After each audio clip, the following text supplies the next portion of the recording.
Artificial intelligence यानी AI, इसको लेकर लोगों में डर भी है, लोग सहमे भी हैं। और ताज्जुब की बात यह है कि डरे सहमे ये लोग एआई का भरपूर इस्तेमाल भी कर रहे हैं। एआई का इस्तेमाल करके अपना समय भी बचा रहे हैं और खुद को ज़्यादा स्मार्ट भी बना रहे हैं।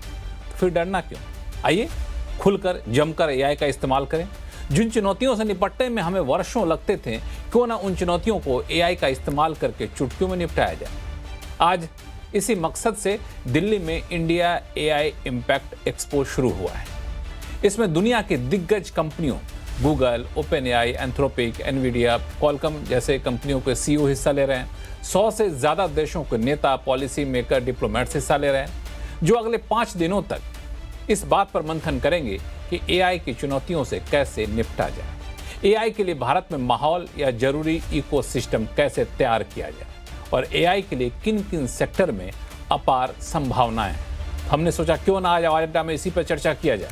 नमस्कार, मैं हूं लक्ष्मण राव और चर्चा के लिए हमने आमंत्रित किया विशेष मेहमानों को, जिसमें ministry of electronics and information technology यानी माइटी के पूर्व सेक्रेटरी अलकेश कुमार शर्मा साहब हैं। बता दूं कि इस पूरे एआई के सिस्टम को तैयार करने में, इकोसिस्टम को डेवलप करने में इस मंत्रालय की काफ़ी महत्वपूर्ण भूमिका रहती है। कुछ दिनों पहले तक अलकेश शर्मा साहब इस डिपार्टमेंट के अधिकारियों के मुखिया हुआ करते थे, सेक्रेटरी हुआ करते थे। दूसरे मेहमानों में शामिल है principal data scientist Madhura Rawat ji, responsible AI foundation के Ravi Naval ji, AI automation expert Hemang Upadhyay ji और ईएनवाई इंडिया में गवर्नमेंट एंड पॉलिसी सेक्टर में पार्टनर अनुराग दुआ जी। इनको खास तौर से इसलिए बुलाया गया है क्योंकि कुछ एक महीने पहले मैंने देखा था कि ईएनवाई ने नीति आयोग से मिलकर एक बड़ा ही बेहतरीन रिपोर्ट तैयार किया था कि एआई में कैसे भारत लीडर बन सकता है और क्या करना चाहिए, इसीलिए इनको बुलाया गया। तो आप सही मेहमानों का बहुत बहुत स्वागत है हमारे इस खास शो में। शुरुआत में अलकेश शर्मा साहब आपसे करना चाहूँगा।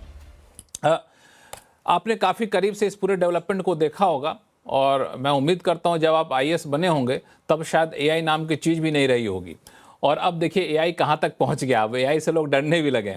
तो मेरा पहला सवाल आपसे ये है कि भारत इस पूरे एआई के डेवलपमेंट में, एआई के रास्ते में किस तरह से आगे बढ़ रहा है, किस अप्रोच से आगे बढ़ रहा है और ये अप्रोच कितना सकारात्मक है?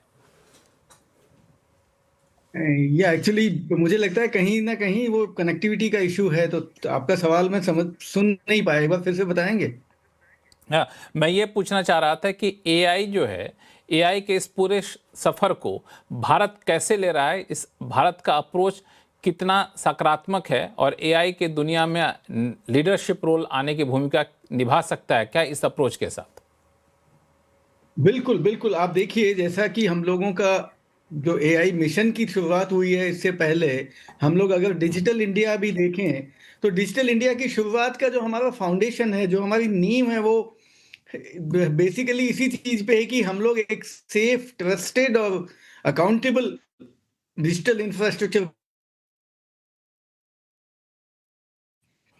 और इसी मॉडल को लेकर हम जब आगे बढ़ते हैं एआई मिशन में, तो हम लोगों का यही मॉडल चला कि ट्रस्ट के साथ चालू करेंगे। पब्लिक ट्रस्ट होना चाहिए, जनता की इसमें भागीदारी होनी चाहिए, पब्लिक प्राइवेट पार्टिसिपेशन होना चाहिए, सेफ्टी होनी चाहिए और अकाउंटेबिलिटी, और सिस्टम बड़ा रिजिलियंट हो जिससे लोगों को फायदा हो। तो ये जो हमारा जो फाउंडेशन है इस मिशन का, ये इतना स्ट्रांग है कि इसकी वजह से पिछले 4 साल में 22 में जब हमने बात चालू की एआई मॉडल पे कि एआई इनिशिएटिव लेंगे, नेशनल प्रोग्राम ऑन एआई का हमने पहला इनिशिएटिव लिया। फिर उसके बाद जब ये चालू हुआ कि मिशन बनाना है, तो मिशन के इनिशियल में यही बात था निकल के आई कि हम लोगों का फोकस जो सिटीजन्स को इसका फायदा मिले, एंटरप्राइजेज को इसका फायदा मिले, और उसके साथ साथ ही हम ऐसे मॉडल डेवलप करें जो आगे जाके हम दुनिया के साथ शेयर कर सकें। तो ये एक जो बेसिक प्रिंसिपल है, जो हमारा सिद्धांत है, उस सिद्धांत पे ही हम आगे बढ़ रहे हैं। इसी सिद्धांत पर हमने डीपीआई मॉडल बनाए और इंडिया स्टैक को दुनिया के साथ बांटने का, जो प्रधानमंत्री जी ने सबके साथ बांटने का जो G20 में एक ऑफर दिया, वही ऑफर एआई मिशन भी बहुत ही जल्दी दुनिया के साथ शेयर करने के लिए तैयार होगा। तो मुझे कोई ये नहीं है कि ये हिंदुस्तान की। बिल्कुल। एक सवाल और आपसे पूछूं मैं अलकेश जी, इसके बाद मैं बाकी मेहमानों के पास जाऊंगा कि जिस तरीके से एआई ने काफ़ी कम समय में जीवन के, इंसान के, मतलब सिर्फ टेक्नोलॉजी इनोवेशन ये है नहीं, ये तो बहुत बड़ा रिवॉल्यूशन है। जिंदगी के हर पहलू पे असर डाले जा रहा है एआई। इससे लोगों को डर भी लग रहा है, लोग इसमें अपॉर्चुनिटी भी देख रहे हैं और दुनिया भर में चल रही चीज़ें। तो भारत में एआई को, पूरे सेक्टर को डेवलप के लिए किस तरीके का इकोसिस्टम यहाँ पर आपको दिख रहा है? कितना पॉजिटिव इकोसिस्टम है? वो बहुत अच्छा सिस्टम। आप देखिए ना, हम लोगों की जो फाउंडेशन, जो हमारी जो बेसिक नींव है, हम लोगों की, जिनको हम कह सकते हैं कि हमारी जो स्ट्रेंथ है, हमारी जो जो शक्ति है, वो हमारा टैलेंट है, हमारा जो स्टार्टअप इकोसिस्टम जो देश में बना है, हमारा डिजिटल पब्लिक इंफ्रास्ट्रक्चर जो हमने अच्छे से डेवलप किया है, R&D इंस्टीट्यूशंस को जो सपोर्ट आज के दिन मिल रहा है, और बाकी जो कैपेबिलिटीज इंडिया में आई हैं पिछले कुछ सालों में, सेमीकंडक्टर को लेके देखिए, या डिजाइन सिस्टम को देखिए, AI इनोवेशन सिस्टम को देखिए, तो ये सब जो जो ये ऐसी बेसिक चीजें हैं जिनकी वजह से हमारा AI मॉडल बड़ी सफलता से आगे बढ़ के दुनिया के लिए भी एक मॉडल साबित होगा। बिल्कुल, आप हमारे साथ बने रहें। हमारे साथ EY के गवर्नमेंट एंड पॉलिसी सेक्टर के पार्टनर अनुराग दुआ साहब जुड़ चुके हैं। अनुराग दुआ साहब, मैंने देखा था कुछ महीनों पहले आप लोगों ने, EY ने नीति आयोग के साथ मिलकर बड़ी अच्छी रिपोर्ट तैयार की थी कि AI का किस तरह से इम्पैक्ट पड़ेगा, कितने चैलेंजेस हैं, क्या अपॉर्चुनिटी है। अब हम लोग AI समिट यहाँ पर देख रहे हैं। तो जो अभी जिस इकोसिस्टम की बात अभी कर रहे थे पूर्व सेक्रेटरी हमारे साथ, आपको क्या लगता है ये इकोसिस्टम जिस अभी स्थिति में है, दुनिया भर के निवेशक भारत को एक बड़े AI हब के तौर पर देखेंगे? बिल्कुल। आई थिंक जो अभी आप बात कर रहे थे, बिल्कुल AI हब के तौर पर देखेंगे। इनफैक्ट देखिए, मैं 2 प्रकार की चीजों की बात करना चाहता हूँ, और सिंस आपने हमारी रिपोर्ट का जिक्र किया तो मैं उसके बारे में भी थोड़ा बताना चाहता हूँ। इनफैक्ट अभी हमने एक और रिपोर्ट रिसेंटली करी है CII के साथ भी, जो एजेंटिक AI को लेकर रिपोर्ट है, जो EY की CII के साथ रिपोर्ट हुई है। उसमें भी जो हमारे इनसाइट्स आए हैं, हमने 200 एंटरप्राइजेस से बात करी देश भर में, और जो इनसाइट्स आए हैं उसमें एक तो हम बहुत ज्यादा उत्साह देख रहे हैं इंडस्ट्री में। देखिए, 2 चीजें हैं। एक, वेदर इंडस्ट्री इज रेडी, जिसमें हम बोल रहे हैं कि इंडस्ट्री क्या तैयार है AI को अडॉप्ट करने के लिए। सो सप्लाई साइड भी देखिए और डिमांड साइड भी देखिए।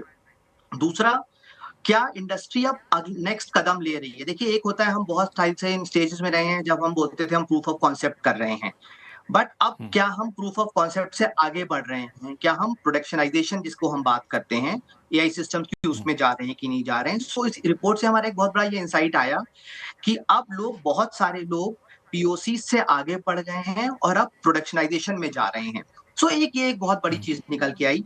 दूसरा, लोगों की जो एम्प्लॉइज हैं, उनकी रेडीनेस क्या है, क्या वो AI यूज कर रहे हैं? देखिए, अगेन मैं ऐसा देखता हूं कि AI का 2 प्रकार से, आप 2 पिलर्स पे देखिए। एक देखिए कि AI का प्रोडक्शन किस तरीके से, नए यूज केसेस आ रहे हैं, क्या नई टेक्नोलॉजी आ रही है, हम सॉवरेन AI की बात कर रहे हैं। दूसरा, जो हमारा एम्प्लॉइज है वो और आम जनमानस, क्या वो उसके यूजेज के लिए तैयार है? तो हम देख रहे हैं कि जितना भी इकोसिस्टम क्रिएट हो रहा है, चाहे वो इंडस्ट्री की तरफ से हो, चाहे वो सरकार की तरफ से हो, चाहे एकेडमिया की तरफ से हो, और चाहे स्टार्टअप्स का उसमें जो भी योगदान हो, सो वो पूरा इकोसिस्टम बहुत ही मैच्योर होता चला जा रहा है।